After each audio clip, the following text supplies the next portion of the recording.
मधुबन के बाबा, मधुबन के बाबा मुरली वाले, आपका क्या कहना, आपका क्या कहना। ओम शांति। आज 29 जनवरी 2022 के साकार मधुर महावाक्य हैं। आज मीठे मीठे बाप दादा बोले, मीठे बच्चे, आत्मा को निरोगी बनाने के लिए रूहानी स्टडी करो और कराओ, रूहानी हॉस्पिटल खोलो।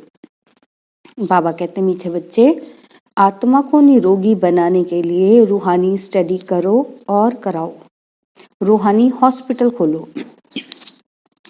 और मुरली का प्रश्न बाबा ने पूछा आज हमसे मुरली में, कौन सी एक आश रखने से बाकी सब आशाएं स्वतः पूर्ण हो जाती हैं? कौन सी एक आश रखने से बाकी सब आशाएं स्वतः पूर्ण हो जाती हैं? और उत्तर में बाबा ने हमें समझाया कि सिर्फ बाप को याद कर एवर हेल्दी बनने की आश रखो, ज्ञान योग की आश पूर्ण की तो बाकी सब आशाएं स्वतः पूरी हो जाएंगी। बाबा कहते, सिर्फ बाप को याद कर एवर हेल्दी बनने की आश रखो, ज्ञान योग की आश पूर्ण की तो बाकी सब आशाएं स्वतः पूरी हो जाएंगी। बच्चों को कोई भी आदत नहीं रखनी है, ऑल राउंडर बनना है। भल खामियां हर एक में है, परंतु सर्विस जरूर करनी है। और आज मुरली का गीत है, धीरज धर मनुआ। ओम शांति। बच्चों ने गीत सुना।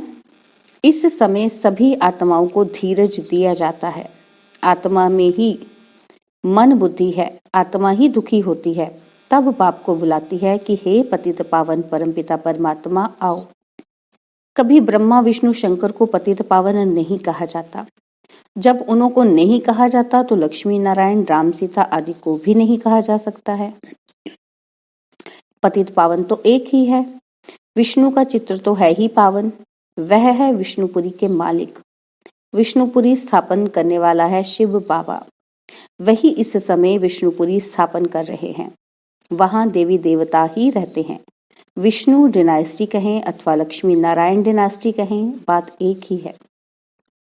ये सब पॉइंट्स धारण करने की है। बाप है रूहानी और यह है रूहानी स्टडी, रूहानी सर्जरी है। इसलिए बोर्ड पर नाम भी ऐसा लिखना चाहिए कि ब्रह्मा कुमारी रूहानी ईश्वरीय विश्वविद्यालय।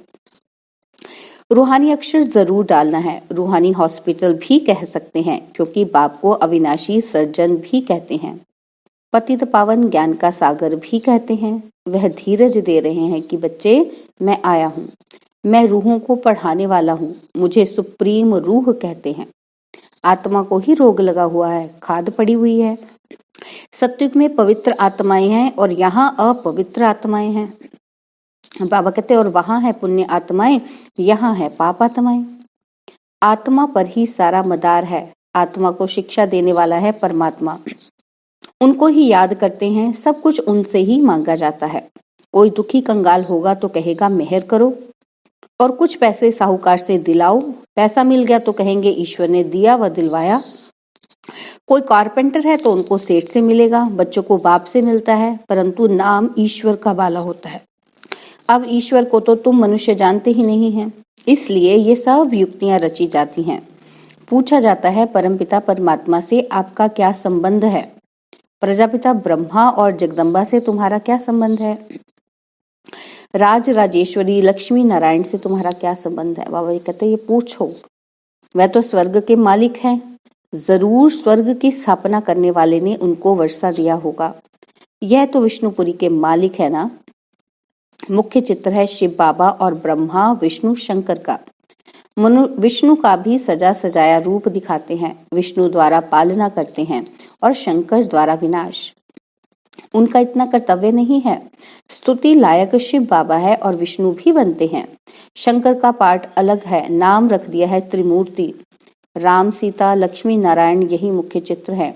उसके बाद फिर चित्र है रावण का, वह भी बड़ा 4 बाय 6 फुट का बनाना चाहिए। बाबा कहते, रावण को वर्ष वर्ष जलाते हैं, इनसे आपका क्या संबंध है? पूछो। इनको जलाते हैं तो जरूर बड़ा दुश्मन ठहरा। प्रदर्शनी में उनका बड़ा चित्र होना चाहिए। इनका राज्य द्वापर से शुरू होता है, जबकि देवी देवता वाम मार्ग में गिरते हैं। इनके अलावा बाकी जो चित्र हैं उनकी फिर अलग अलग प्रदर्शनी दिखानी चाहिए। क्या दिखानी चाहिए प्रदर्शनी में कि ये सब कलयुगी चित्र हैं। गणेश, हनुमान, कच्छ आदि सबके चित्र डालने चाहिए। ऐसे बहुत किस्म किस्म के चित्र मिलते हैं। एक तरफ कलयुगी चित्र, एक तरफ है तुम्हारे चित्र। इन पर तुम समझा सकते हो। मुख्य चित्र है शिव बाबा का और एम ऑब्जेक्ट का। लक्ष्मी नारायण का अलग है, संगम का अलग है, कलयुग का अलग है। बाबा कहते चित्रों की प्रदर्शनी के लिए बहुत बड़ा कमरा चाहिए। दिल्ली में बहुत आएंगे। अच्छे और बुरे तो होते ही हैं, बड़ी संभाल करनी चाहिए। इसमें चाहिए पहचान।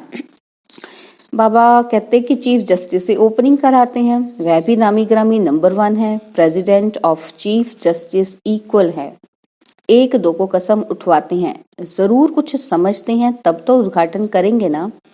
कंस्ट्रक्शन का ही उद्घाटन करेंगे, डिस्ट्रक्शन का तो उद्घाटन नहीं करेंगे वो। अब बाप समझाते हैं कि बच्चे तुम्हारे सुख के दिन आ रहे हैं। बोर्ड पर भी हॉस्पिटल नाम जरूर लिखना चाहिए। और किसने स्थापना की? अविनाशी सज्जन पतित पावन बाप है ना। पावन दुनिया में तो पावन मनुष्यों को कभी बीमारी आदि होती ही नहीं। पतित दुनिया में तो बहुत बीमारियां हैं। तो सर्विस के लिए विचार चलाना चाहिए। क्या क्या चित्र रखने चाहिए, कैसे समझाना चाहिए। अगर कोई बेसमझ समझाएंगे तो कुछ भी समझ नहीं सकेंगे। कहेंगे यहाँ तो कुछ भी नहीं है, गपोड़े मारते रहते हैं। इसलिए प्रदर्शनी में कभी भी बुद्धुओं को समझाने के लिए नहीं खड़ा करना चाहिए। समझाने वाले भी होशियार चाहिए। किस्म किस्म के मनुष्य आते हैं। बड़े आदमी को कोई भुट्टू समझावे तो सारी प्रदर्शनी का नाम बदनाम कर देंगे। बाबा बतला सकते हैं कि फलाना फलाना किस प्रकार का टीचर है। सब एक जैसे होशियार भी नहीं हैं, बहुत देह अभिमानी भी हैं। अब बाप कहते हैं कि हे आत्माएं, तुम्हारे सुख के दिन आ रहे हैं। स्वर्ग का नाम तो सब गाते हैं, परंतु स्वर्ग में भी नंबरवार मर्तबे हैं और नरक में भी नंबरवार दर्जे हैं। विजय माला में पिरोने वाले राज राजेश्वर बनते हैं। हम पूछते भी हैं कि ज्ञान ज्ञानेश्वरी जगत अम्बा से तुम्हारा क्या संबंध है। ज्ञान ज्ञानेश्वरी को ईश्वर ज्ञान देते हैं तो राज राजेश्वरी बनती है। जगत अम्बा को भी बहुत बच्चे हैं और प्रजापिता ब्रह्मा को भी बहुत बच्चे हैं। कितनी सूक्ष्म बातें हैं, मनुष्य समझ ही नहीं सकते कि प्रजापिता ब्रह्मा और जगत अम्बा यह कौन है। प्रजापिता ब्रह्मा के मुख वंशावली होंगे ना, सेंसिबल जो होंगे वे झट पूछेंगे कि हमको ये बात समझ में नहीं आती है कि प्रजापिता ब्रह्मा और जगत अम्बा का आपस में क्या कनेक्शन है। जो इतने बच्चे मुख से हुए हैं, ऐसे ऐसे प्रश्न पूछने से आने वाले की बुद्धि का भी पता लग जाएगा। बाप सब राज समझाते हैं। त्रिमूर्ति, झाड़, गोला, लक्ष्मी नारायण का चित्र, इनमें एम ऑब्जेक्ट भी है। वर्षा देने वाला भी ऊपर में खड़ा है। तो समझाने वाला बहुत होशियार चाहिए। प्रश्नावली भी बहुत अच्छी है। रावण से तुम्हारा क्या संबंध है? इतने बड़े बड़े विद्वान पंडित आदि कुछ भी समझते नहीं हैं कि ये दुश्मन कैसे है। हम भी आगे समझते नहीं थे। बाबा कहते हैं यह जो ब्रह्मा है जिसको मैंने अडॉप्ट किया है वह भी नहीं जानते थे, अब जानते हैं तो औरों को भी समझाने का शौक चाहिए। बाबा कहते ये प्रदर्शनी बिल्कुल नई है, भल कोई कॉपी भी करे तो भी समझा ना सके। ये वंडर है, बड़ा नशा चाहिए। सर्विस में पूरा लग जाना चाहिए। चित्र तुम्हारे बहुत मांगेंगे तो बहुत होने चाहिए। सर्विस के लिए विशाल बुद्धि चाहिए। खर्चा तो होगा ही, पैसे तो खर्च करने के लिए ही हैं। खर्च करते जाएंगे तो आते जाएंगे। धन दिए धन न खुटे। बच्चे तो बहुत बनते जाएंगे, पैसे तो सर्विस में ही लगाने हैं। राजधानी तो सत्युग में ही होनी है। यहाँ तो महल आदि नहीं बनाने हैं, उसमें गवर्नमेंट का कितना खर्चा होता है। यहाँ है चित्र बनाने का खर्चा। दिन प्रतिदिन पॉइंट्स बहुत अच्छी निकलती जाती हैं। बड़ी युक्ति से समझाया जाता है कि रावण राज्य कब से शुरू हुआ। आधा समय रावण का राज्य और आधा समय राम का राज्य, और इस समय रावण से बाबा ही आकर छुड़ाते हैं और कोई छुड़ा ना सके। इनके लिए तो सर्वशक्तिवान ही चाहिए, वही माया पर जीत पहना सकते हैं। फिर सत्युग में यह रावण दुश्मन होता ही नहीं। धीरे धीरे तुम्हारा प्रभाव बहुत निकलेगा और फिर बांधेली माताएं कन्याएं सब छूट जाएंगी। समझेंगे ये तो अच्छी बात है। कलंक लगने ही हैं, कृष्ण पर भी कलंक लगे हैं ना। बाबा कहते स्थापना के समय भी भगाने आदि के कलंक लगाए, गालियां देते थे। फिर स्वर्ग में भी कलंक लगाए हैं, सर्प ने डसा, यह किया। कितनी फालतू बातें हैं, प्रदर्शनी में बहुत आते हैं। फिर उन्हों को कहा जाता है सेंटर पर आकर समझो, आकर अपनी जीवन बनाओ, काल पर जीत पहनो। वहां काल खाता नहीं। एक कहानी है, यमदूत लेने गया तो उनको कहा तुम अंदर घुस नहीं सकते। यह बड़ी समझने की बातें हैं, इसमें बड़ी विशाल बुद्धि चाहिए और देही अभिमानी चाहिए। हम आत्मा हैं, पुराने संबंध और पुराने शरीर का भान नहीं रखना है। अब नाटक पूरा होता है, हम वापस स्वर्ग में जाकर हमको नए संबंध में जुटना है। यह ज्ञान बुद्धि में है। यह पुरानी दुनिया तो खत्म होने वाली है और हमारा संबंध है बाप से और नई दुनिया से। यह बातें सिमरन करनी पड़े। यह ज्ञान मिल रहा है तुमको भविष्य नई दुनिया के लिए। यह पुरानी दुनिया तो कब्रिस्तान होनी है, इनसे क्या दिल लगानी है। यह तो देह सहित सब कुछ खलास हो जाने वाला है। देही अभिमानी बनना अच्छा है। हम बाबा के पास जाते हैं, अपने साथ बातें करनी है, तब तो कोई को समझा सकेंगे। अब तुम बच्चे जानते हो कि हमारे सुख के दिन आ रहे हैं। जितना पास होने का पुरुषार्थ करेंगे तो पद भी ऊंचा पाएंगे। सर्टिफिकेट तो टीचर ही देंगे ना। वह जानते हैं इनमें कितनी सच्चाई है, कितना सर्विसेबल है। यह कंस्ट्रक्शन का काम करते हैं, डिस्ट्रक्शन का काम तो नहीं करते हैं। सर्विसेबल ही दिल पर चढ़ते हैं। भल अभी तो परिपूर्ण कोई नहीं है, खामियां तो सब में रहती हैं।